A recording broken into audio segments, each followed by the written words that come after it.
Graça e paz, irmãos.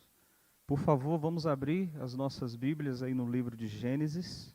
Vamos seguir a devocional no livro de Gênesis, capítulo 25.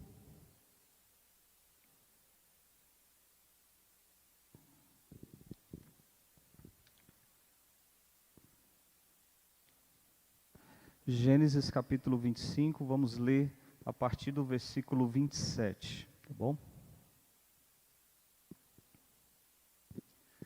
Diz assim a palavra do Senhor, Gênesis 25, a partir do 27. E cresceram os meninos, Esaú saiu perito caçador, homem do campo, e Jacó, porém, homem pacato, habitava em tendas.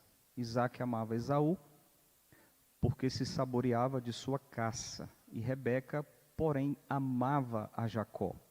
Tinha Jacó feito um cozinhado, quando esmorecido veio do campo Esaú, e lhe disse, peço-te que me deixes comer um pouco desse cozinhado vermelho, pois estou esmorecido, daí chamar-se Edom. Disse Jacó, vende-me primeiro o teu direito de primogenitura. Ele respondeu, estou a ponto de morrer, de que me aproveitará o direito de primogenitura? Então disse Jacó, jura-me primeiro. Ele jurou e vendeu seu direito de primogenitura a Jacó. Deu, pois, Jacó a Esaú pão e o cozinhado de lentilhas. Ele comeu e bebeu, levantou-se e saiu. Assim desprezou Esaú o seu direito de primogenitura.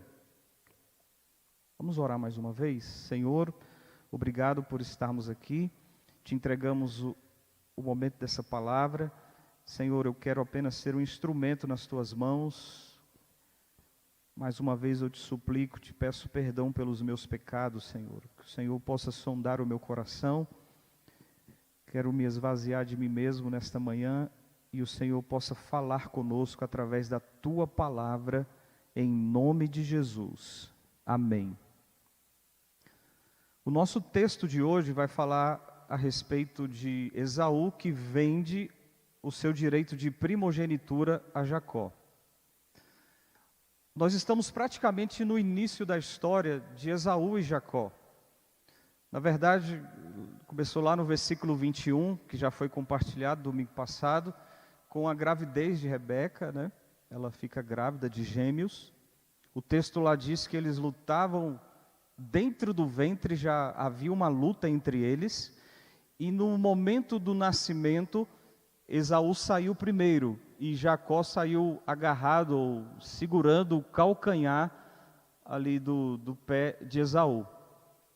No versículo 27 fala sobre, eles cresceram, já meninos, diz qual era o ofício deles. Versículo 27, Esaú, ele era um caçador, homem do campo, e Jacó, um homem pacato, que habitava em tendas. Isso aqui no nosso texto. Na NVI você vai ainda encontrar o relato de que Jacó cuidava do rebanho. No versículo 28, diz que Isaque amava Esaú e Rebeca amava a Jacó. Só abrindo um parênteses aqui, antes da gente entrar propriamente no nosso texto, eu fiquei a pensar uma reflexão, principalmente para os pais que têm de 2 ou mais filhos. Se você perguntar, eu já perguntei para inúmeros pais, se ele tem aí filhos preferidos, ele vai dizer que não. E na prática, eu já percebi isso em algumas famílias, isso não é tanto verdade. Às vezes, inconscientemente, um pai ou a mãe acaba dando preferência mais a um filho, sem perceber.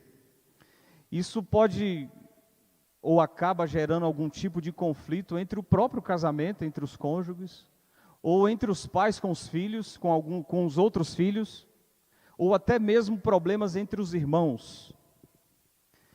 Então é uma coisa que os pais precisam ter muito cuidado e fazer essa autoconfrontação o tempo todo, para não cair nesse tipo de erro, porque isso vem recheado de inúmeros pecados: inveja, ciúmes, ódio, ira. Então todo cuidado é pouco, a fim de que a família possa refletir a glória de Deus. Esse é o papel da família aqui na terra. Fecha parênteses, né? E a partir do versículo 29, que é o nosso texto aqui central, fala justamente sobre isso, de que Esaú, ele vende o seu direito de primogenitura a Jacó. O que vem a ser esse direito de primogenitura? Só para a gente entender algumas informações sobre essa questão do filho primogênito. Primogênito significa o primeiro filho, o mais velho. Esse filho, na ausência do pai, ele era revestido de autoridade sobre os seus demais irmãos e herdava uma dupla porção em relação a qualquer outro filho. E isso é atestado também na própria lei mosaica. Você pode encontrar isso lá em Deuteronômio, capítulo 21, do versículo 15 ao 17. Então esse filho, ele tinha o direito de ser o herdeiro principal das fortunas da família. E aqui nesse texto, principalmente, aqui no caso, era a bênção de Abraão, a bênção abraâmica, a bênção de descendência, que Deus já havia prometido lá para Abraão. Mas essa lei não se aplicava aos filhos das concubinas ou criadas. A gente tem o exemplo aqui do próprio filho de Abraão, que é Isaque, em relação aos demais filhos. Veja aí no mesmo capítulo 25, versículos 5 e 6, diz assim: Abraão deu tudo o que possuía a Isaque, porém aos filhos das concubinas que tinha, deu ele presentes, e ainda em vida os separou do seu filho Isaque, enviando-os para a terra do Oriente, terra oriental. Então, a lei não se aplicava aos filhos de concubinas ou criadas. Por fim, ainda sobre o filho primogênito, ele tinha o direito, na dinastia real, ele tinha o direito da sucessão. Ou seja, ele era que tinha o direito de assumir o reino no lugar do seu pai. E voltando no nosso texto, percebe-se que isso estava muito claro, muito latente na mente de Jacó. Esaú certamente conhecia do direito da primogenitura, mas não estava tanto preocupado. Mas Jacó tinha aquilo muito vivo, muito forte dentro de si. Tanto que a gente já percebe isso no ato do nascimento.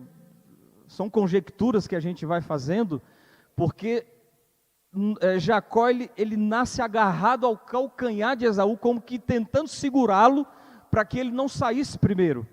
Porque no caso de nascimento de gêmeos, o primeiro que saísse do ventre da mãe era considerado o filho primogênito.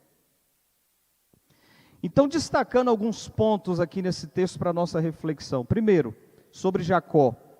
A astúcia de Jacó, do versículo 29 ao versículo 31.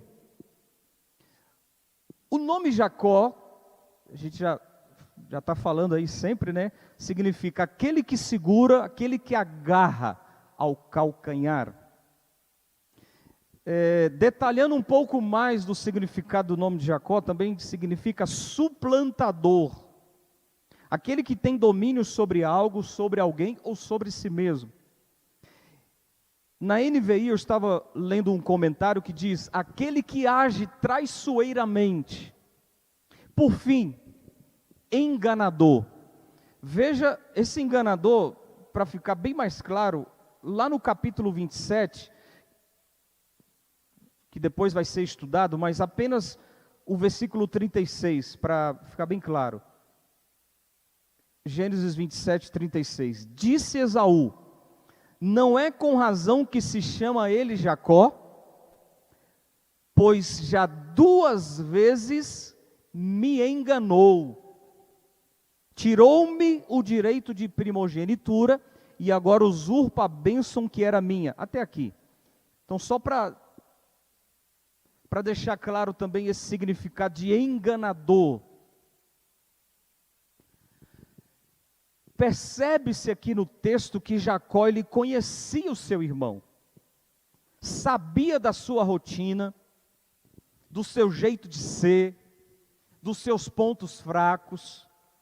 No versículo 29, a gente vai lendo, Deus vai ministrando, diz que Jacó tinha feito um cozinhado, é como se ele, olha, eu vou ganhá-lo pela boca. É hoje. Esaú está prestes a chegar, e que coincidência, né, irmãos? No momento que Esaú chega, já tinha ali um ensopado, um cozinhado preparado. Não sei vocês, quando a gente chega em casa, né, que a esposa está ali já preparando, né, o almoço ou a janta, e você já sente aquele cheiro, aquele aroma. Que coincidência, no momento em que ele está chegando, já tinha ali um delicioso ensopado já preparado, borbulhando ali na panela. O texto diz que Esaú estava cansado, né? Esmorecido da sua caçada lá de quando ele voltou do campo. Jacó já tinha tudo premeditado, irmãos. Ele já sabia o que ele queria. Ele sabia, ele já preveu que o irmão dele, que era movido pelo seu próprio ventre, ia pedir o ensopado. No versículo 30, não deu outra. Versículo 30 diz, ele disse, Esaú, né, peço-te que me deixes comer um pouco desse cozinhado. Bingo, né? É disso que eu estou falando, Jacó. Jacó lhe deu um tiro certeiro, irmãos. No versículo 31 nós vemos que Jacó já estava ali, tudo na ponta da língua, que ele diz, vende-me primeiro o teu direito de primogenitura. Você quer comer desse ensopado? Então é o seguinte, você tem que me vender o seu direito de primogenitura. Jacó sabia, conhecia dos benefícios da primogenitura, dos bens, das riquezas, das regalias, da bênção dobrada. Jacó se aproveitou da fraqueza do irmão e deu bote. No momento que eu li esse texto, Deus, tem misericórdia da minha vida. Senhor, tem misericórdia, livra-me de mim mesmo. Jacó enganou, ato planejado, cobrou o próprio irmão por um prato de comida, viviam na mesma casa, no mesmo acampamento, sua atitude não foi nada piedosa, irmãos, para longe de piedade, agiu pensando em adquirir vantagem, em prejuízo do outro, em cima do prejuízo do outro. Jacó exigiu ainda que o irmão jurasse primeiro. Está lá no versículo 33, jura-me primeiro. Essa questão do juramento era muito latente no Antigo Testamento, era muito forte. No mundo é assim, irmãos. A Bíblia fala que o mundo jaz no maligno, a gente se depara, a gente já perdeu a esperança em tantas coisas. É a política corrupta, é a desonestidade, contratos, né? Você vai assinar um contrato e ali você não percebe, pode ter armadilhas ali entre as linhas. Contratos que se aproveitam aí dos desavisados, daqueles que acreditam em todas as pessoas. Nos negócios, diz que vai fazer isso, vai fazer aquilo, mas quando chega na prática é totalmente diferente. A pessoa acaba sendo enganada. Eu estava vendo uma reportagem essa semana de que como aumentar os golpes na internet, né? para pegar os desavisados, era algo relacionado a leilão de carro. Criaram lá, copiaram o site, e a pessoa pensando que estava comprando um carro barato e era um golpe, engano, mentira. E nós cristãos evangélicos, todo cuidado é pouco, irmãos. Todo cuidado é pouco. Deixa eu ler um texto lá em Hebreus 3, versículo 12 ao 13, que diz assim: tende cuidado, irmãos, jamais aconteça haver em qualquer de vós perverso coração de incredulidade, que vos afaste do Deus vivo. Pelo contrário, exortai-vos mutualmente cada dia, durante o tempo que se chama hoje, a fim de que nenhum de vós seja endurecido pelo engano do pecado. Pelo engano do pecado. Que nos nossos negócios tenhamos total integridade e transparência. Que no casamento não haja barganhas. Já tratei casos de casamentos em que a mulher só teria ou tinha relação íntima se o marido lhe desse algo. Muito cuidado nos negócios entre irmãos em Cristo. Quanta coisa ruim tem acontecido, porque trata e depois não cumpre. Engano.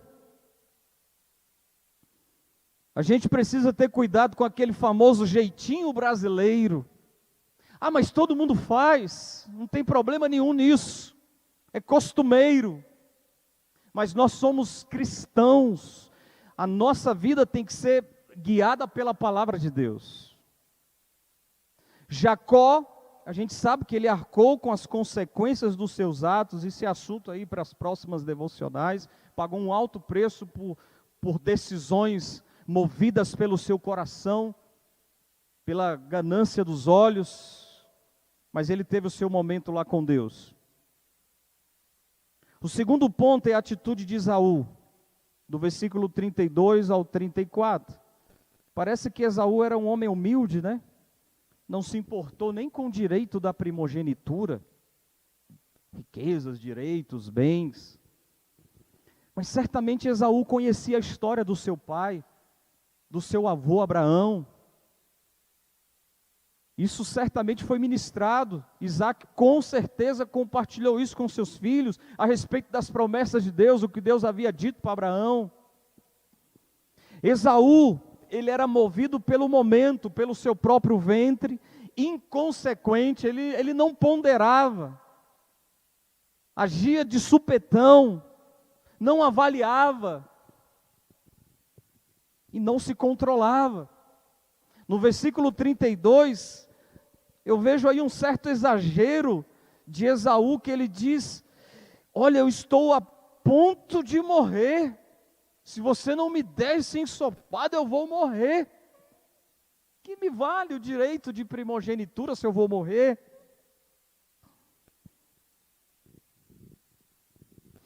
Não deu tanta importância. Ele não era humilde coisíssima nenhuma, irmãos. Pelo contrário, era prepotente, era orgulhoso, pensava em si mesmo. Esaú desprezou, ignorou a promessa de Deus. Deus não era a primazia do seu coração. Sua vontade, o seu desejo o dominou. O seu Deus, o seu ídolo, era o seu próprio ventre. Hebreus 12, versículo 16 e 17, traz um relato a respeito de Esaú, que é de arrepiar. Hebreus 12, do 16 ao 17. Que nem haja algum impuro ou profano como foi Esaú, o qual por um repasto, vendeu seu direito de primogenitura. Pois sabeis também que posteriormente, querendo herdar a bênção, foi rejeitado, pois não achou lugar de arrependimento, embora com lágrimas o tivesse buscado. Esse contexto aí de Hebreus capítulo 12 vai falando sobre santificação. Você lê os versículos anteriores, né? Sem santificação ninguém verá o Senhor. E diz aí que Esaú ele era impuro, profano. Esse vocábulo impuro é pornos, relacionado com prostituição, com luxúria, aquele que se entrega à relação sexual ilícita. Depois, mais adiante, lá em Gênesis, veja com quem que ele se casou. Profano, o vocábulo significa não santificado, por um desejo seu particular, egoísta, ele abriu mão da promessa de Deus. Seu próprio ventre era o seu Deus. Ele não tinha autocontrole, autodomínio, o domínio próprio passava longe de Esaú. E a gente lê aí no versículo 17 de Hebreus que ele foi rejeitado, irmãos. Isso daqui é de arrepiar, ele foi rejeitado. Ele buscou a bênção e não encontrou. Lá em 1 Samuel 2,30, quando Deus está trazendo uma palavra ali ao profeta Eli, aos filhos, o texto lá diz que Deus honra aqueles que o honram, mas aqueles que me desprezam serão tratados com desprezo. Na nossa versão aqui na área, esse texto fala, serão desmerecidos, que no hebraico eles se tornam um ser desprezível para Deus, insignificante.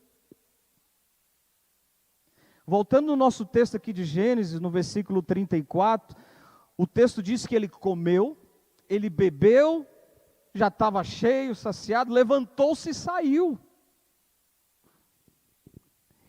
Então perceba que eu estou frisando muito isso daqui, porque o seu Deus, o seu ídolo era o seu próprio ventre, ele já estava saciado, pronto, estou bem agora, estou saciado.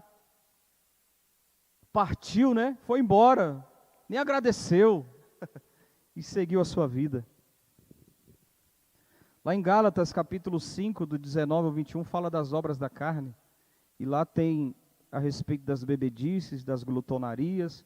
Aqueles que praticam essas coisas e outras semelhantes não herdarão o reino dos céus. Então todo cuidado é pouco, nós não podemos dar lugar à carne, aos desejos pecaminosos que ficam como borbulhando dentro de nós. Carne a gente precisa matar. Jesus disse para os discípulos, orai e vigiai para que não entreis em tentação. O espírito na verdade está pronto, mas a carne é fraca, a carne a gente tem que matar. Em 1 João 2,16, João vai falar sobre a concupiscência da carne, concupiscência dos olhos e a soberba da vida. Esaú viu, desejou e abriu mão de Deus, das promessas de Deus por causa do seu desejo. Em Mateus 6,22 fala que os olhos são lâmpada do corpo. Se os teus olhos forem bons, todo o teu corpo terá luz. Lembra daquela musiquinha, né? De criança. Cuidado o olhinho com o que se vê, né? Cuidado o olhinho, por aí vai. É claro que quando eu olho, isso só intensifica o mal que já está dentro de mim, o coração enganoso. Por isso todo cuidado é pouco para não alimentarmos a carne. Concluindo, como que resolve isso? Essa luta que há dentro de nós. E eu concluo falando sobre Cristo. Cristo, ele é o primogênito do Pai. Esse tema primogenitura, percebe-se a sua importância desse texto que a gente acabou de ler, em Gênesis. Porque falar de primogenitura é apontar para Jesus Cristo. Deixa eu ler alguns textos, estou finalizando aqui. Romanos 8, 29. Porquanto aos que de antemão conheceu, também os predestinou para serem conformes à imagem do seu Filho, a fim de que ele seja o primogênito entre muitos irmãos. Esse primogênito entre muitos irmãos, ele tem autoridade sobre nós. Hebreus 1, 4 ao 6, tendo se tornado tão superior aos anjos, quanto herdou mais excelente nome do que eles, pois a qual dos anjos disse jamais, tu és o meu filho, e eu hoje te gerei? E outra vez, eu lhe serei pai e ele me será filho. E novamente, ao introduzir o primogênito no mundo, diz: em todos os anjos de Deus o adorem. O primogênito do mundo. Apocalipse 1, versículo 5 diz: e da parte de Jesus Cristo, a fiel testemunha, o primogênito dos mortos, e o soberano dos reis da terra, aquele que nos ama e pelo seu sangue nos libertou dos nossos pecados. E eu quero que você abra aí para a gente fechar, Colossenses capítulo 1, por favor.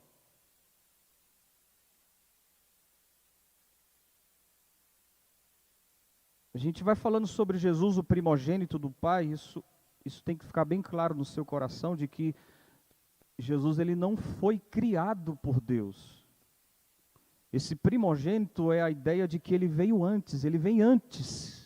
Ele reina de eternidade em eternidade. A gente vai comprovar isso nesse texto de Colossenses. Deixa eu ler. Esse texto é muito profundo, esse texto é fantástico. A partir do verso 13. Colossenses 1, a partir do 13. Nós vamos ler até o 20. Ele nos libertou do império das trevas. Está falando de Deus, né? Deus Pai, que está aí no versículo 12. Nos transportou para o reino do Filho do seu amor, no qual temos a redenção e a remissão dos pecados. Este é a imagem de Deus invisível, o primogênito de toda a criação. Agora, a explicação desse primogênito de toda a criação, a partir do verso 16. Pois nele foram criadas todas as coisas no céu e sobre a terra, as visíveis e as invisíveis, sejam tronos, sejam soberanias, quer principados, quer potestades. Tudo foi criado por meio dele e para ele. Ele é antes, tá? Antes de todas as coisas, nele tudo subsiste.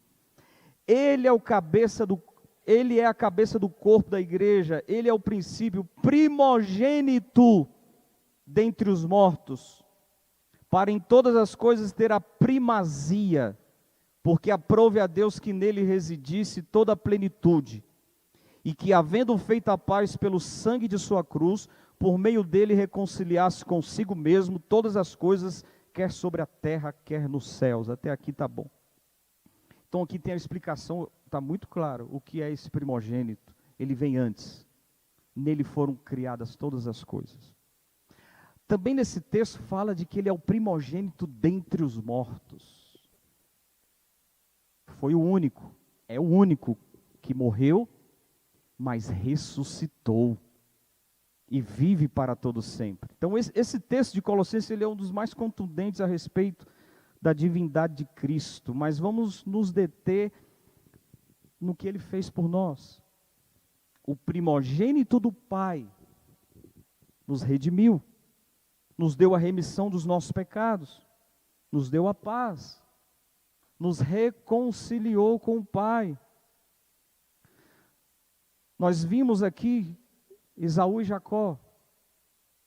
Esaú é o exemplo trágico de alguns, de tantos, que deram ou dão as costas à graça de Deus.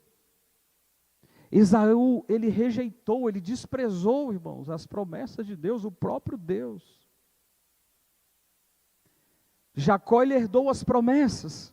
Certamente, ele começou errado. Mas certamente ele passou pelo processo de arrependimento. Quando nós olhamos ali Mateus capítulo 1, versículo 2, fala da genealogia de Cristo. Você veja lá quem é que aparece. Não é Esaú, é Jacó. Nós vamos pecar, irmãos, como Jacó. Engano. Quantas vezes enganamos? Vamos agir na carne, querer tirar vantagem, se aproveitar da fragilidade dos outros. Ninguém vai ver. Vai passar isso aqui bem desapercebido, mas Deus vê todas as coisas. Nós não podemos brincar com o pecado jamais. é brincar com fogo. Dar espaço, a gente não pode dar espaço à natureza pecaminosa, é vigiar o tempo todo. Mas graças ao nosso Deus e Pai, né? Nós temos o primogênito do Pai, Cristo. E aí lá em 1 João 1, versículo 9, diz assim, olha, se confessarmos os nossos pecados, Ele é fiel e justo para nos perdoar os pecados e nos purificar de toda injustiça. O primogênito do Pai que faz isso por nós. Então que Deus aplique essa palavra ao nosso coração.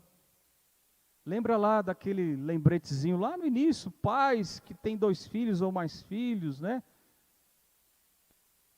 Faça sempre essa autoconfrontação, não dê preferência a um filho, e às vezes isso pode ser até de forma desapercebida, sem você mesmo notar isso. Esaú é o exemplo aí que a gente sabe que a apostasia é uma realidade. Mas Jacó, ele herdou as promessas. E nós, pela graça de Deus, graças ao primogênito do Pai, nós vamos, ou já herdamos as promessas do Pai. E o aguardamos ansiosamente, pelo menos assim tem que ser, né, irmãos? Ansiosos pela volta de Cristo Jesus. Deus abençoe, irmãos. Vamos orar. Obrigado, Pai, por estarmos aqui na Tua casa. Nós mais uma vez, Senhor, por favor, tem misericórdia de nós. Perdoa-nos. O Senhor sonda o nosso coração. O único que conhece de fato o nosso coração é o Senhor. Não nos deixe cair no engano do nosso coração, do nosso próprio eu. Perdoa-nos. E muito obrigado, Pai, porque foi o Senhor que teve a iniciativa de nos redimir, enviando o Teu Filho, o Teu primogênito, para nos livrar de todo mal, de todo pecado, de toda maldição do pecado. Graças Te damos, e que estejamos em vigilância constante, para não cairmos em tentação, para não pecarmos contra o Senhor. Que essa palavra continue a ser ministrada em nosso coração. Assim oramos, agradecidos em nome de Jesus. Amém.